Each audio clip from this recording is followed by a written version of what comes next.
Bonjour à tous et bienvenue dans cette nouvelle vidéo de présentation de mon setup, de mon équipement bikepacking. Et oui, j'en avais déjà fait un en 2020, mais j'ai fait énormément de modifications et je voulais vous les présenter. Je vous invite quand même à aller voir l'ancienne vidéo parce qu'il y a des choses que je n'ai pas du tout changées. Donc je vais passer beaucoup moins de temps sur les choses que je n'ai pas changées ici. Je vais plus m'attarder sur les choses que j'ai améliorées. Avant de tout déballer ce qu'il y a dans les sacoches, il va falloir que je vous dise à quoi m'a servi tout cet équipement, pour quel type de terrain, pour quelle distance à peu près, pour quelle durée de voyage aussi, parce que vous n'allez pas vous équiper de la même manière si vous faites du VTT que si vous faites du gravel ou que si vous faites de la route. Et pareil, vous n'allez pas vous équiper de la même manière si vous faites 3 jours, une semaine, un mois ou même plus. Donc cet équipement, il m'a servi à faire un mois de périple dans le sud de la France.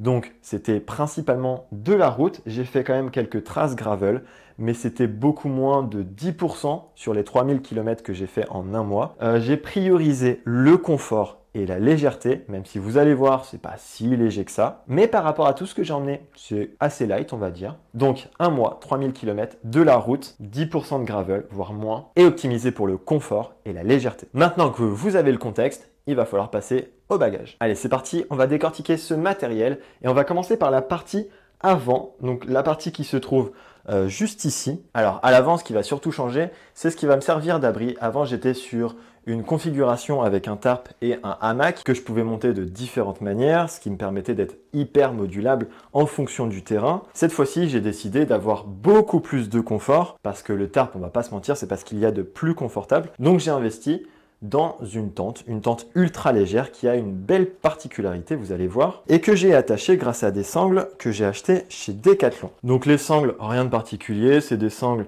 avec des boucles qui sont assez solides, ça coûte pas très cher, ça coûte 4 €, ça me permet de le fixer sur l'avant du vélo, et c'est plutôt pratique, on va dire, même si je pense qu'à l'avenir, je vais changer cette physionomie, mais ça sera dans une troisième vidéo setup, je pense. La tente, et je pense que c'est ce qui vous intéresse le plus, c'est une Nemo Dragonfly une place bikepack. Et pourquoi bikepack? C'est parce qu'elle a la particularité d'avoir des arceaux qui font la taille, qui font à peu près 30 cm, ce qui permet de les mettre à l'intérieur d'un cintre, qui fait à peu près 40 cm. Ce qui est plutôt pratique avec cette tente, c'est qu'ici, elle a des fixations qui permettent de le fixer directement, si vous voulez, sur votre guidon. Donc il y a votre guidon et normalement, avec les sangles, vous pouvez venir l'attacher comme ça. Donc normalement, pas besoin de rajouter des sangles. Moi, j'en ai rajouté parce que, vous allez voir, j'ai une autre sacoche de guidon et du coup, je ne pouvais pas mettre uniquement la tente ou uniquement la sacoche de guidon. J'ai décidé de faire un double montage. Cette tente-là, elle est ultra légère. Elle pèse 1,3 kg, ce qui est vraiment léger pour une tente, très léger pour une tente. Elle est très facile d'utilisation. Mais par contre, évidemment, ça a un prix. Je l'ai payé quasiment 500 €, 475 pour être exact. J'en suis hyper satisfait et je pense que je vous ferai une vidéo complète review de cette tente si jamais ça vous intéresse. Généralement, je ne mettais pas la partie imperméable parce qu'il n'annonçait pas de pluie pendant tout mon périple. Seulement pendant la traversée des Pyrénées, quand c'était un peu plus humide ou qu'il y avait des risques de rosée, je le mettais pour éviter d'être trempé, évidemment. Ensuite, et ça c'est un changement par rapport à ma première vidéo setup, c'est la sacoche de guidon Topic. Alors, il y a une petite partie qui reste en place sur le cintre et il y a une deuxième partie, un sac étanche qui peut être compressible et il a une particularité, c'est d'avoir une valve pour pouvoir compresser et évacuer l'air pour que la sacoche soit beaucoup plus petite. Là, je crois qu'on est aux alentours de 60 € si je dis pas de bêtises. Alors c'est assez pratique parce qu'on a juste à la prendre, à la fixer comme ça et à mettre les petites boucles comme ça et puis à serrer et le tour est joué. Alors c'est pratique, ça a des avantages, ça a aussi des inconvénients. L'inconvénient c'est que parfois ça touchait, comme j'avais ma tente juste au-dessus et cette sacoche là, ça faisait peut-être un petit peu beaucoup et du coup ça touchait un tout petit peu la roue de temps en temps, surtout en gravel quand ça secouait. Donc c'est pas terrible. Et j'ai enlevé un gros problème de mon ancien équipement, c'est qu'avant je pouvais pas la compresser, donc la rendre beaucoup plus petite, ce qui fait que eh bien, ça touchait les drops et je ne pouvais quasiment pas mettre les mains dans les drops. Donc dans les descentes, c'était un petit peu périlleux. Bref, dans cette sacoche, rien n'a changé. J'ai toujours exactement les mêmes choses, quasiment. J'ai toujours mon sac de couchage Decathlon qui va jusqu'à un confort de 0 degré et qui va à extrême moins 5 degrés. 170 €, c'est un très bon investissement au point où je le garde encore. Je pense qu'il y a moyen de faire mieux, mais niveau prix, je pense que ça va être le double et je vais gagner peut-être 100 grammes, ce qui n'est pas énorme sur un sac de couchage. Et ce que j'ai changé, du coup, c'est qu'avant, il y avait mon sac de couchage plus, je crois, les cordages et d'autres choses dans le sac, ce qui faisait qu'elle était trop grosse. Et maintenant, ce que j'ai rajouté, c'est le matelas. Le matelas, avant, je le mettais dans la grosse sacoche arrière. Et bien ici, ça passe et je peux quand même avoir les drops avec sac de couchage et matelas. Le matelas, je vous le présente plus, c'est un incontournable. Je vous l'avais déjà présenté dans l'ancien équipement. Très rapidement, 40 €, Decathlon, meilleur rapport qualité-prix selon moi. Je pense que pareil, on peut faire mieux, mais à un prix double, voire triple pour avoir un matelas. Voilà pour la partie avant. Et ensuite, on va passer à la partie cockpit. Alors, j'ai pas changé énormément de choses. J'ai gardé les mêmes prolongateurs. Je pense que c'est un très bon rapport qualité-prix. 40 € pour des prolongateurs, ça fait vraiment le taf. Je pense à l'avenir que je vais peut-être les enlever parce que ça fait quand même 400 grammes, ce qui est quand même énorme sur un vélo. J'ai toujours mon Garmin 520 qui n'a pas les cartes, qui est quand même dommage. Je pense que ça, il va falloir que je l'améliore. Je l'avais déjà dit dans l'ancien équipement, mais il va falloir que je le fasse. Et pour combler le fait que je n'avais pas de carte, pour me repérer, j'ai décidé d'utiliser Komoot et la carte avec mon téléphone. Alors ça me prenait énormément de batterie, mais vous allez voir, j'ai trouvé un moyen de combler ce problème. Donc j'utilisais mon téléphone que je mettais sur un support quad lock. Ça bouge pas. Franchement, je suis passé dans des chemins avec le téléphone, il n'a pas bougé. Le seul inconvénient, c'est que ça prend la pluie, mais quad lock a pensé à tout et ils peuvent vendre aussi à part des coques, des protections qui se mettent directement sur le téléphone. Pour pouvoir le fixer au milieu et que ce soit pratique et que j'ai pas les bras sur mon téléphone avec les prolongateurs, ce qui est quand même pas pratique, eh bien j'ai utilisé un pont de la marque Profil Design qui se met entre les deux prolongateurs, qui permet de rigidifier un tout petit peu la structure et surtout qui me permet d'avoir le téléphone au milieu, ce qui est largement plus pratique. Ensuite, au niveau du cockpit, alors on a toujours cette sacoche, j'y reviendrai après, mais j'ai rajouté une foot push. Une foot push, comme son nom l'indique, une poche à bouffe, une poche à aliments, où j'ai mis à l'intérieur tout ce dont j'ai besoin pour à la fois manger, mais aussi tout ce dont j'ai besoin d'avoir à portée de main. Souvent, j'y mettais un paquet de bonbons. J'y mettais aussi un paquet de noix de cajou ou alors des cacahuètes pour avoir une alimentation un peu salée, mais surtout avec beaucoup de protéines et du gras, beaucoup de calories. Je mettais aussi des barres de céréales parce que ça dépanne toujours. Donc barres de céréales classiques et barres de céréales Decathlon, des espèces de pâtes un peu bizarres. Une bonne texture, un bon goût, moi j'aime bien. J'ai emporté aussi, et ce que j'ai mis à l'intérieur, c'est des électrolytes tablettes, des tablettes électrolytes que je mettais dans mon bidon. En général, j'utilisais une par jour. Alors, à quoi ça sert? Ça sert à mieux s'hydrater, mais moi je les utilisais surtout pour changer le goût de l'eau, parce qu'avoir tout le temps de l'eau, ça peut être un peu pénible, et à force, on a moins envie de boire et du coup on se déshydrate, ce qui n'est pas terrible. Et en dernier, j'ai mis de la crème solaire, toujours indispensable d'avoir de la crème solaire, surtout pour protéger les tatouages, mais pas que, pour éviter d'avoir des coups de soleil, c'est plutôt pas mal. L'un des inconvénients, c'est que de temps en temps, quand j'étais en danseuse, eh bien mon genou tapait un petit peu dedans, mais bon, mon corps s'est habitué et au final, je me mettais en danseuse, les fesses un petit peu plus en arrière, ça faisait quand même le taf. Ce qui est bien avec cette foot push, c'est que vous avez des petites poches en mèche, où en général, moi je mettais tout ce qui pouvait aller à la poubelle. Donc ça, oui, il va falloir que je le mette à la poubelle, c'est cassé. Donc je mettais mes petits papiers ici et dès que je trouvais une poubelle, eh bien j'allais le mettre à la poubelle. Et de l'autre côté, j'ai mis mon USB Work. Je vous expliquerai en fin de vidéo ce que c'est quand j'aurai tout déballé et tout enlevé. De l'autre côté, je mets mes lunettes que je fixe avec une des sangles de la sacoche de cadre. Pourquoi je ne les mets pas sur mon casque? Parce que parfois quand je me retourne, eh bien avec le vent, eh bien elles s'en vont. Ce qui n'est pas pratique. J'ai pas envie de m'arrêter et j'ai surtout pas envie que quelqu'un les écrase. Donc lunettes de la marque Bleez, c'est des lunettes qui sont pas très chères, qui sont assez belles et assez pratiques puisqu'il y a une petite mousse qui vient se coller sur le fond et qui permet d'éviter que la sueur tombe sur les carreaux.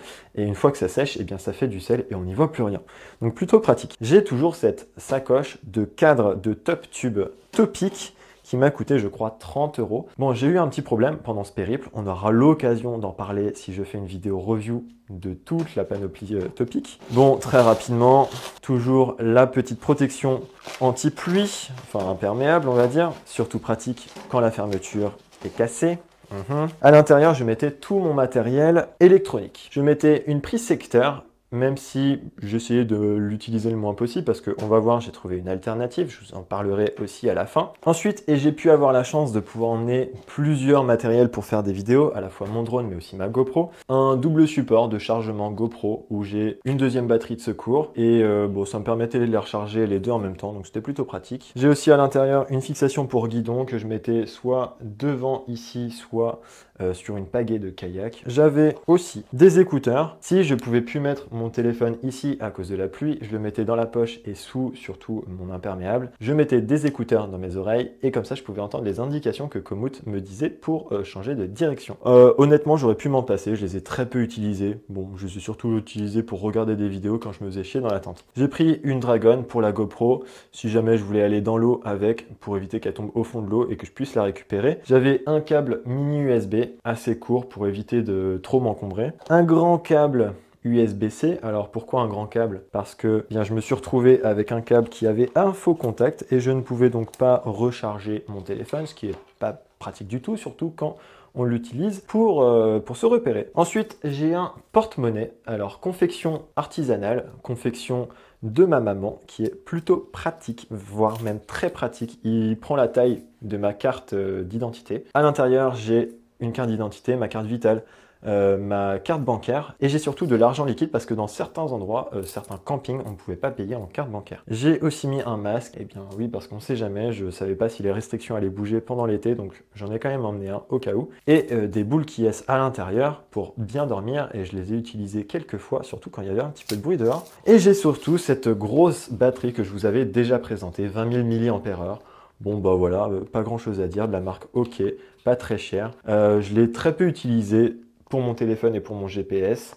Je l'utilisais surtout pour mon drone et ma GoPro. Donc en fait, je la rechargeais quasiment pas. Je la rechargeais uniquement quand j'étais soit en camping ou soit quand j'étais chez des gens qui m'accueillaient gracieusement. Merci Seb et Alban. Merci ma sœur. Donc voici pour la partie avant. Maintenant, on va passer à la partie centrale du vélo avec toujours cette sacoche de cadre de la marque Topic. À l'intérieur, c'est un petit peu le bazar. J'ai un petit peu des affaires de soins, donc trousse de toilette, trousse de secours, des affaires pour manger, surtout des couverts, donc mon Opinel qui est juste ici, mon Opinel numéro 8, un indispensable, une cuillère cuitochette de Trek, Décathlon, assez pratique aussi. Ensuite, j'ai ma trousse de soins confection maison, merci maman, avec une double partie, une partie avec un savon qui fait un petit peu tout, savon, vaisselle, linge, douche, plutôt pratique, hein, je vous le présente plus, j'ai déjà présenté la dernière fois. À l'intérieur, j'ai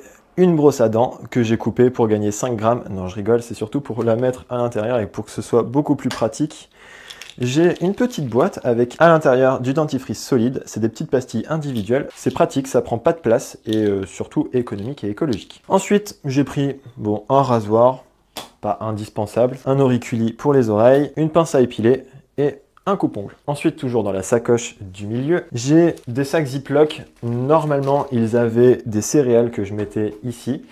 C'est plutôt pratique de les garder parce que vous pouvez prendre des céréales en vrac. La plupart des supermarchés maintenant ont des petits spots vrac. Toujours à l'intérieur, j'ai une lampe frontale. Celle-ci, je crois que je ne l'avais pas sur mon premier setup.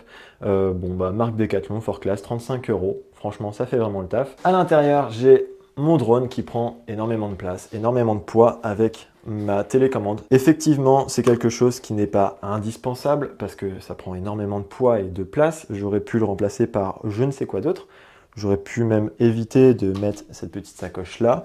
Mais bref, je voulais absolument vous faire de belles images. J'avais envie de me faire des belles images, des beaux souvenirs en faisant des prises drone. Et franchement, je suis pas déçu. Pareil, je vous laisse vous abonner pour voir tous les épisodes et voir ces super belles images que j'ai pu prendre en drone. Et on a bientôt terminé. Il me reste le baume du tigre que j'ai enlevé de ma trousse de soins. Donc sacoche très simple, confection maison. À l'intérieur, je mets tout ce qui est indispensable. Bon, à l'intérieur, rien de nouveau. J'ai un bandage, j'ai quelques médicaments pour le mal au ventre, le mal de tête, le mal en général, hein. Une couverture de survie, des pansements, de quoi désinfecter, enfin tout ce qu'il doit y avoir dans une trousse de secours. Et encore, je pense qu'il me manque quand même pas mal de petites choses. Et on va finir cette sacoche de cadre par 2 items. Donc un premier, le classique rouleau de papier toilette dans un sac Ziploc, je vous le conseille pour éviter de vous torcher les fesses avec du papier mouillé. C'est quand même pas très agréable. Et surtout un petit sac 10 litres que j'avais déjà dans le premier équipement, qui est très pratique pour mettre ses courses,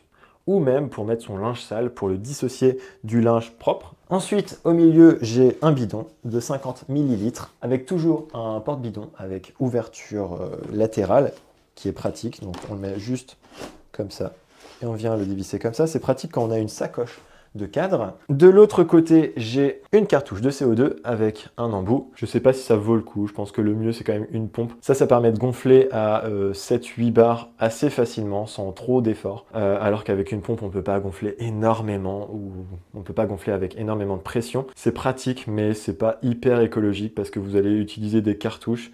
Du coup, il va falloir en racheter.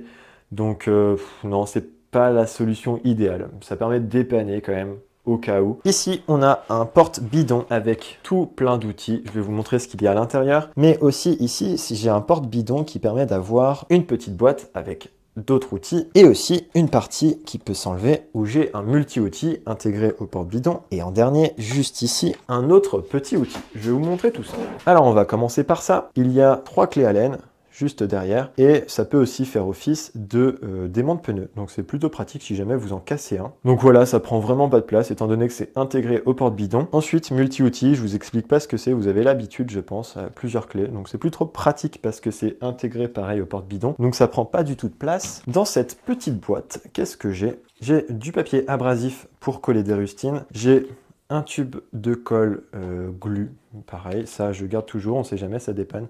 Un autre petit parce que celui-ci était sec. J'ai un mini dérive chaîne qui est vendu avec, et j'ai tout un tas de rustines, pareil, pratique quand vous n'avez plus de chambre à air.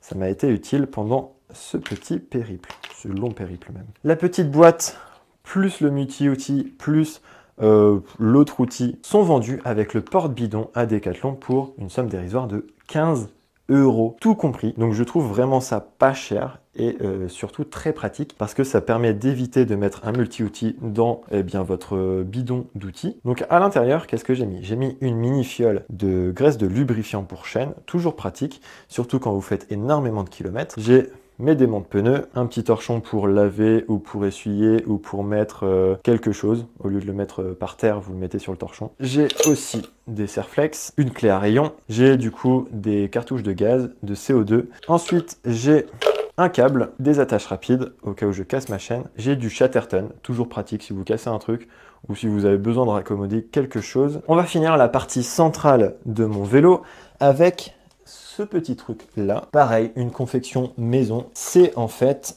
et tout simplement des chambres à air que j'ai décidé d'attacher en dessous plutôt que de prendre de la place soit dans mes poches, soit dans mes sacoches. Donc un sac avec à l'intérieur la possibilité de mettre 2 chambres à air.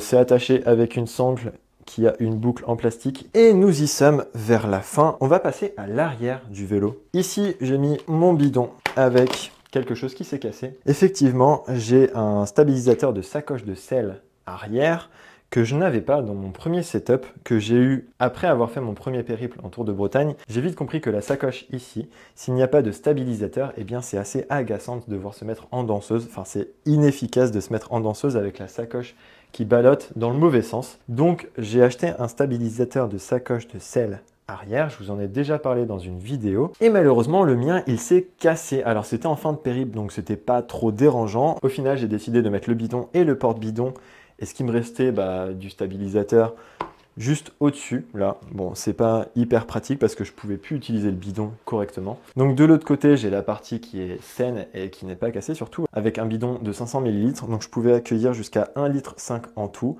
Ce qui n'est pas trop, surtout pendant la canicule, mais j'ai dû les changer assez régulièrement parce que malheureusement ici c'est vachement exposé au soleil et du coup ça chauffe très rapidement. Ensuite, ce que j'ai en jaune, c'est des antivols de la marque Hiplock. Ça se présente comme ceci. Vous pouvez mettre un code juste ici et ensuite vous venez l'utiliser un peu comme un serre-flex et vous pouvez surtout l'enlever en desserrant ici. Toc. Les différents avantages, c'est qu'en fait vous pouvez les relier entre eux, pareil.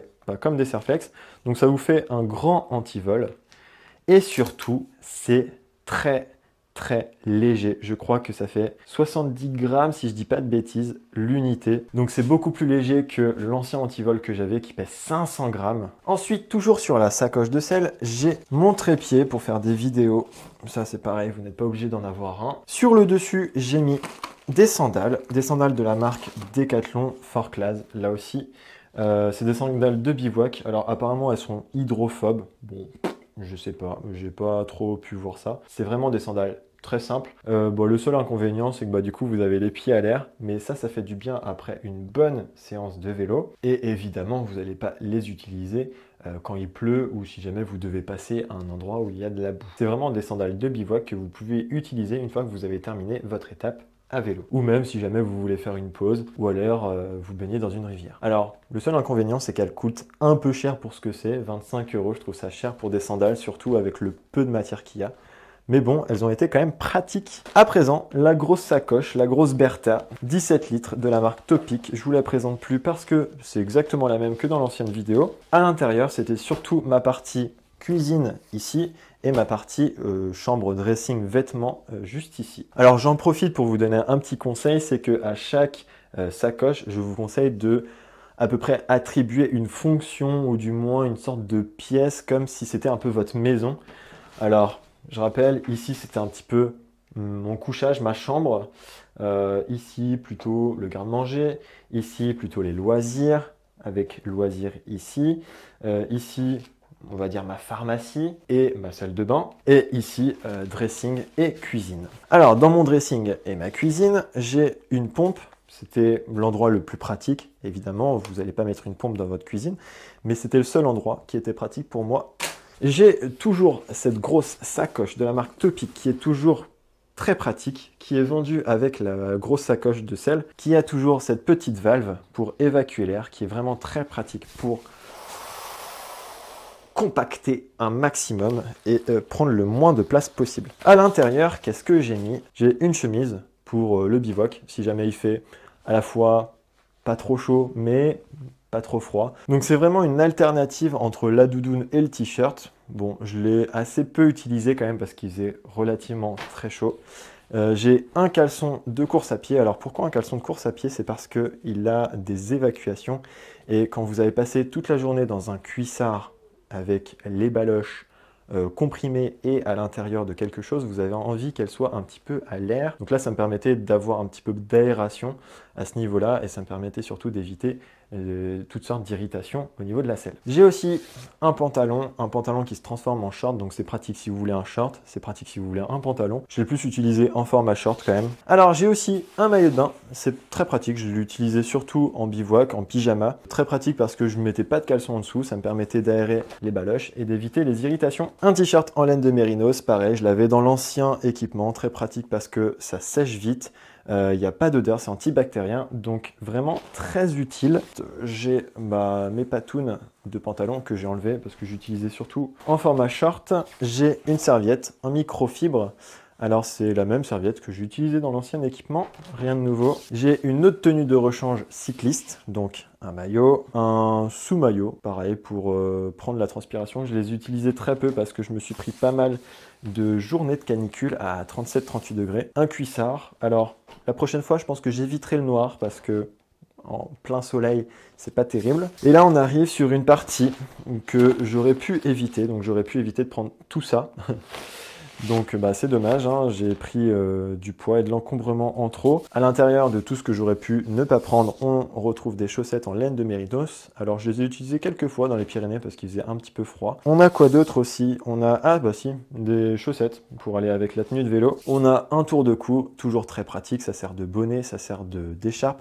Ça sert de bandage, ça sert à filtrer l'eau, ça sert à tout. Un sous-maillot, viens ici, sous-maillot un peu plus chaud. Pareil, je pensais l'utiliser pendant les Pyrénées, là où il fait un peu plus frais, mais pas utilisé du tout. J'ai des jambières, pareil, pas utilisé du tout.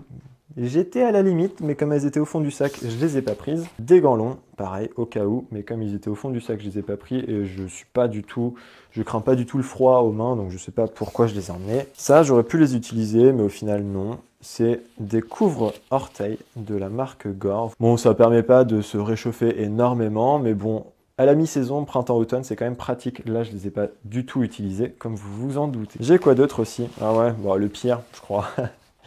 J'ai emmené une veste manche longue. Ensuite, toujours à l'arrière, il y a des trucs qui ont changé. Alors, ça n'a pas changé. Des manchettes, ça par contre très pratique. Ça m'a permis d'éviter de prendre la veste à manches longues et ça me permet surtout de les enlever quand j'ai un petit peu trop chaud. En début d'étape, surtout dans les Pyrénées, c'était vraiment pratique. Ma doudoune, alors doudoune que j'ai utilisée quelques fois en bivouac, très rarement, mais que j'utilisais surtout en guise d'oreiller. Donc ça faisait deux fonctions, donc c'est vraiment très, j'allais dire pratique, tout est pratique. Évidemment c'est pratique parce que vous avez un objet qui fait deux utilisations, donc là coussin et doudoune le soir, super utile. Ensuite j'ai un coupe-vent un petit peu imperméable et ensuite en dernier, tout au fond, on retrouve un pot de beurre de cacahuète qui prend quand même pas mal de place et de poids, mais comme c'est proche du centre de gravité, c'est pas trop grave que ce soit gros et lourd. Et enfin, en dernier, enfin presque en dernier, normalement j'ai les céréales que je mets dans les sacs Ziploc que je vous ai montré dans la sacoche de cadre. Mais j'ai aussi un paquet de pâtes de 500 grammes normalement. Là, il n'y est plus parce que je l'ai fini. Alors, avant de vous montrer tout ça, qui est une grosse nouveauté et qui est très pratique, encore une fois, je vous montre la petite loupiote que vous pouvez fixer sur l'arrière de votre sacoche. Là, c'est pareil, c'est pratique, ça se recharge en USB. Ça permet d'être un petit peu plus vu, un peu mieux vu et surtout en sécurité. Alors là-dedans, qu'est-ce que j'ai? Ça, c'est une grosse amélioration. J'ai tout mon nécessaire de cuisine. Alors ça, c'est pas 100% indispensable, ça fait un peu gadget. C'est un trépied. On vient déplier ça comme ça, on vient mettre la bonbonne de gaz et ça permet de stabiliser vraiment votre réchaud, votre gaz et surtout ça évite de faire tomber votre casserole pleine d'eau qui était en train de bouillir et du coup vous économisez un petit peu de gaz si jamais ça vous arrive. Bon, c'est pas 100% indispensable, honnêtement, ça fait un peu gadget, mais bon, pour le poids et la place que ça prend, je trouve ça quand même assez utile. Ensuite, on enlève ceci et voici tout mon nécessaire de cuisine. Alors là, c'est une grosse amélioration. Je crois que j'ai gagné plus de 200 grammes avec mon ancienne popote. Là, c'est une popote de la marque Tox Light qui est en titane, qui fait 550 ml. C'est bien suffisant pour moi tout seul. C'était un peu limite quand je me faisais des pâtes, mais ça faisait quand même le taf. Il y a un couvercle avec des petits trous pour pouvoir l'utiliser comme une passoire.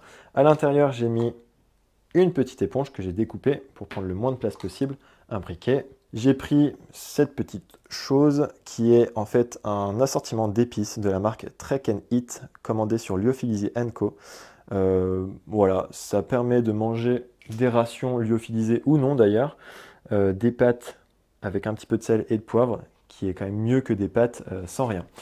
J'ai ma tête de réchaud qui est là, une pépite. Franchement, je ne pourrais plus m'en passer. C'est une tête de réchaud qui fait cette taille-là. Le modèle, c'est la marque BRS 3000T.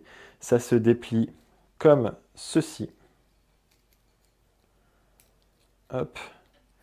Ça fait qu'une trentaine de grammes, si je dis pas de bêtises, et c'est franchement très léger, très peu encombrant.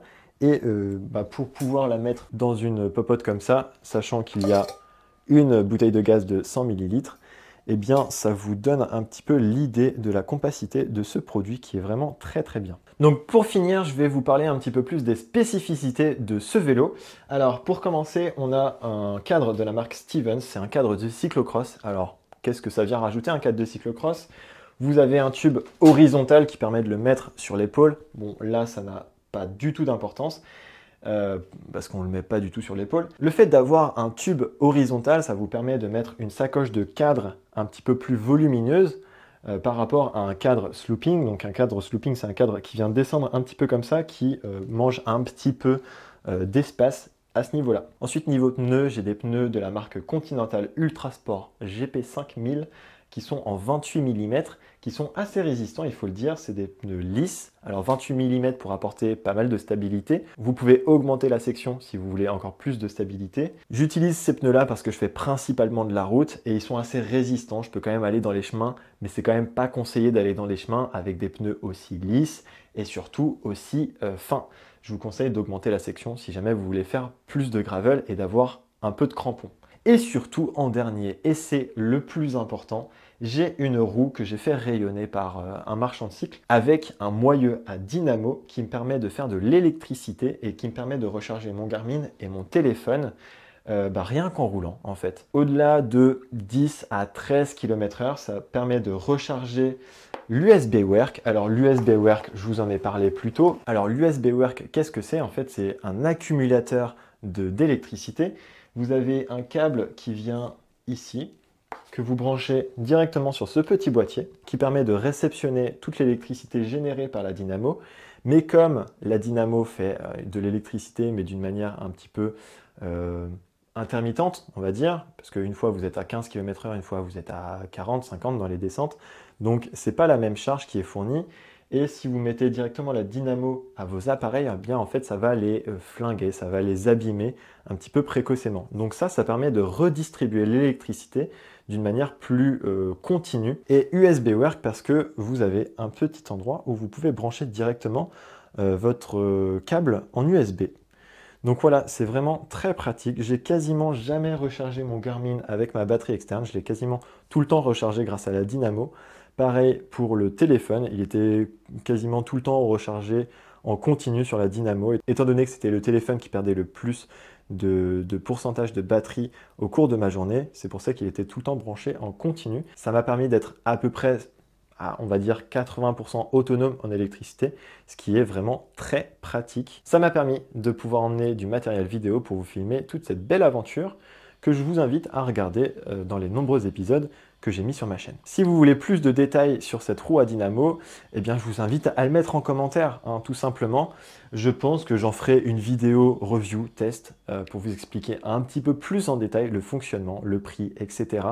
Parce que je pense que ça peut être intéressant dans une pratique de bikepacking, surtout sur du très long terme, comme là j'ai pu faire sur un mois. Encore une fois, je t'invite à t'abonner à cette chaîne si ce n'est pas déjà fait pour suivre tous mes périples à vélo, mais pas que, mais aussi pour voir la plupart de mes tutos. J'ai prévu d'en faire quelques-uns là pendant ce périple. J'ai eu plein d'idées de vidéos à tourner et je pense que je vais avoir le temps de le faire, j'espère. En tout cas, n'hésite pas à mettre un commentaire, aimer, partager et surtout, je te dis à très bientôt pour de nouvelles aventures. Allez, ciao!